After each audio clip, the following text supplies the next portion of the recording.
അമേരിക്കയുമായി നടക്കുന്ന ചർച്ചകൾക്ക് മുന്നോടിയായി ഇറാൻ ചില കർശന ഉപാധികൾ മുന്നോട്ട് വെച്ചിരിക്കുകയാണ്. പ്രത്യേകിച്ച് ആണവ പദ്ധതികളും ഹോർമോസ് കടലിടുക്കിലെ ഗതാഗത നിയന്ത്രണങ്ങളും സംബന്ധിച്ച വിഷയങ്ങളിൽ യാതൊരു വിധത്തിലുള്ള വഴങ്ങലും ഉണ്ടാകില്ലെന്നതാണ് ഇറാന്റെ ഉറച്ച നിലപാട്. ഈ നിലപാട് രേഖാമൂലം പാകിസ്ഥാൻ വഴി അമേരിക്കയെ അറിയിച്ചുവെന്നാണ് ഫാസ്റ്റ് ന്യൂസ് ഏജൻസി റിപ്പോർട്ട് ചെയ്യുന്നത്. സമാധാനപരമായ ആവശ്യങ്ങൾക്കായി മാത്രമുള്ളതാണെങ്കിലും തങ്ങളുടെ ആണവ പദ്ധതി ഉപേക്ഷിക്കില്ലെന്ന നിലപാട് ഇറാൻ മുൻപും ആവർത്തിച്ചു വ്യക്തമാക്കിയിട്ടുണ്ട്. അതോടൊപ്പം ഹോർമൂസ് കടന്നുപോകുന്ന കപ്പലുകളിൽ നിന്ന് ഫീസ് ഈടാക്കുന്ന നടപടിയും ഇറാൻ ആരംഭിച്ചിട്ടുണ്ട്. ഈ രണ്ട് പ്രധാന വിഷയങ്ങളിലും യാതൊരു വിട്ടുവീഴ്ചയ്ക്കും ഇറാൻ തയ്യാറല്ലെന്ന് അധികൃതർ വ്യക്തമാക്കിയിട്ടുണ്ട്.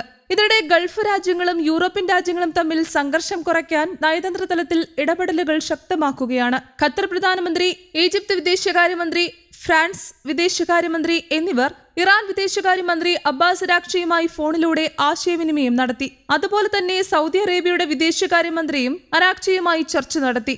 American state secretary Marco Rubio UAE വിദേശകാര്യമന്ത്രിയുമായി വിഷയത്തിൽ ചർച്ചകൾ നടത്തിയിട്ടുണ്ട്. മധ്യസ്ഥ ചർച്ചകൾക്കായി ഒമാനിലേക്ക് പോയിരുന്ന അരാക്ചി പിന്നീട് പാകിസ്ഥാനിലേക്ക് മടങ്ങിയിട്ടുണ്ട്. അടുത്ത ഘട്ടത്തിൽ അദ്ദേഹം റഷ്യൻ പ്രസിഡന്റ് വ്ളാദിമിർ പുടിനുമായി ചർച്ച നടത്തും. ഇറാന്റെ യുറേനിയം ശേഖരം സുരക്ഷിത കസ്റ്റഡിയിൽ സൂക്ഷിക്കാൻ റഷ്യ മുൻപ് തയ്യാറാണെന്ന് അറിയിച്ചിരുന്നു. കൂടാതെ ഇറാന്റെ സിവിലിയൻ ആണവ പദ്ധതികൾക്ക് സാങ്കേതിക സഹായം നൽകുന്നതിലും റഷ്യ നിർണായക പങ്കുവഹിക്കുന്നുണ്ട്. അതിനാൽ ഒരു സമവായ സാധ്യത ഇപ്പോഴും നിലനിൽക്കുന്നതായി വിലയിരുത്തപ്പെടുന്നു. ഇതിനിടയിൽ ഇറാൻ അമേരിക്ക നേരിട്ടുള്ള ചർച്ചകൾക്കായി പാകിസ്ഥാനിൽ ഒരുക്കിയിരുന്ന സെറീന ഹോട്ടൽ പരിസരത്തെ സുരക്ഷാ നിയന്ത്രണങ്ങൾ പാകിസ്ഥാൻ പിൻവലിച്ചു. നേരിട്ടുള്ള ചർച്ചകൾ ഉടൻ നടക്കാനുള്ള സാധ്യത കുറയുന്നതോടെയാണ് ഈ തീരുമാനം. എന്നിരുന്നാലും നയതന്ത്ര തലത്തിൽ തുടരുന്ന ശ്രമങ്ങൾ സമാധാനത്തിലേക്ക് വഴി തുറക്കുമോ എന്ന ആശങ്കയിൽ ലോകം കാത്തിരിക്കുകയാണ്.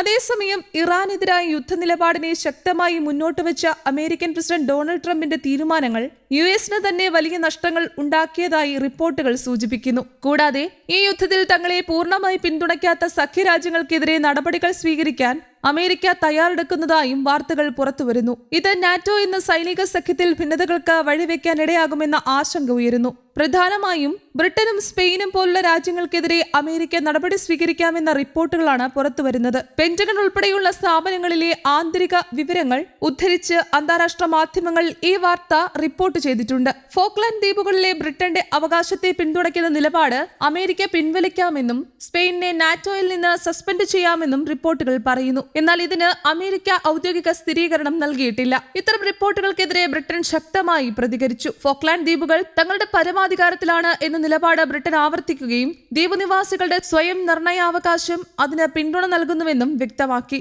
മറുവശത്ത് സ്പെയിൻ പ്രധാനമന്ത്രി പെട്രോ സാഞ്ചസ് ഈ റിപ്പോർട്ടുകൾ തള്ളിക്കളഞ്ഞു. അന്താരാഷ്ട്ര നിയമങ്ങളുടെ അടിസ്ഥാനത്തിലാണ് ഇറാൻ വിഷയത്തിൽ സ്പെയിൻ നിലപാട് സ്വീകരിക്കുന്നതെന്നും അദ്ദേഹം വ്യക്തമാക്കി. കൂടാതെ ഇറാനെതിരായ ആക്രമണങ്ങൾക്ക് സ്പെയിനിലെ US സൈനിക വ്യോമതാവളങ്ങൾ ഉപയോഗിക്കാൻ അനുവദിക്കില്ലെന്ന നിലപാടും സ്പെയിൻ മുൻപ് എടുത്തിരുന്നു. ഇറാൻ വിഷയത്തിൽ എല്ലാ നാറ്റോ രാജ്യങ്ങളും ഒരേ നിലപാട് സ്വീകരിക്കാത്തത് അമേരിക്കയെ അസ്വസ്ഥരാക്കുന്നുവെന്നാണ് സൂചന. ബ്രിട്ടൻ ആദ്യം തന്റെ വ്യോമതാവളങ്ങൾ ഉപയോഗിക്കാൻ അനുവദിച്ചിരുന്നെങ്കിലും പിന്നീട് പരിമിതമായ അനുമതി നൽകിയിരുന്നുള്ളൂ. എന്നാൽ സ്പെയിൻ അത്തരം അനുമതി ഒരിക്കലും നൽകിയിട്ടില്ല. അതേസമയം ഒരു അംഗരാജ്യത്തെ നാറ്റോയിൽ നിന്ന് പുറത്താക്കുന്നതിനോ സസ്പെൻഡ് ചെയ്യുന്നതിനോ വ്യക്തമായ സംവിധാനങ്ങൾ നിലവിലില്ലെന്ന് സഖ്യത്തിലെ ഉദ്യോഗസ്ഥർ വ്യക്തമാക്കുന്നു. അതിനാൽ ഇത്തരം നടപടികൾ പ്രായോഗികമായി ബുദ്ധിമുട്ടുള്ളതായിരിക്കുമെന്ന് വിലയിരുത്തപ്പെടുന്നു. ഇറാൻ അമേരിക്ക സംഘർഷവും അതിനെ ചുറ്റിപ്പറ്റിയുള്ള അന്താരാഷ്ട്ര നയതന്ത്ര നീക്കങ്ങളും ലോകരാഷ്ട്രീയത്തിൽ വലിയ മാറ്റങ്ങൾക്ക് കാരണമാകുമോ എന്നത് ഇപ്പോഴും അനിശ്ചിതത്വത്തിലാണ്. News desk, Kerala Kaumudi.